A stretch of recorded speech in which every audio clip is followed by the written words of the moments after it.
Hello friends, this is Bidisha here. I'm back after a long time with this quarantine glam party makeup. I know we are all staying at home right now, but I wanted to make your stay at home more fun by doing this glam party makeup. There's no harm doing makeup, right?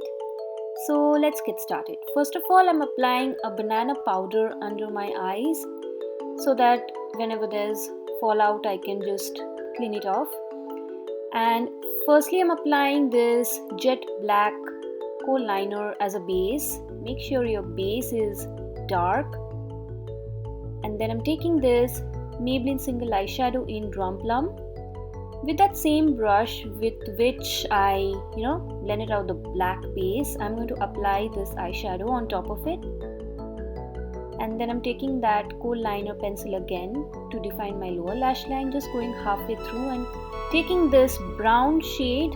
It's a cool tone brown from e.l.f. Cosmetics. It's a Duo Eyeshadow. I'm going to layer it off onto that liner and smudge it out. And also applying that same shade onto the crease area to diffuse the plum shade.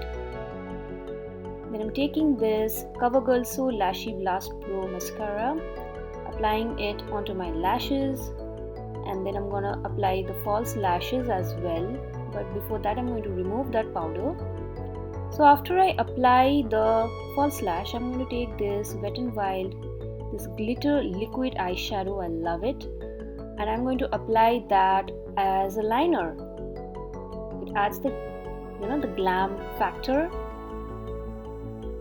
Then I'm taking this glittery white eyeshadow to highlight my inner corners, followed by Bare Minerals Gen Nude Bellini Brunch blush, applying it onto my cheeks. It's a beautiful warm tone peach, very wearable, followed by Wet n Wild loose highlighter in So Lit, applying on the highest points of my cheeks and also on the bridge of my nose. Then taking this Nyx Suede matte lip liner pencil in the shade Club Hopper, followed by Milani matte tender lipstick. So this is where the color play begins, and then after which I'm going to apply this Wet n Wild Never Nude lipstick. It's newly launched by Wet n Wild, and that's it. This is the final look. I hope you all enjoyed watching this video of mine. Give a thumbs up if you liked it, and don't forget to subscribe to my channel.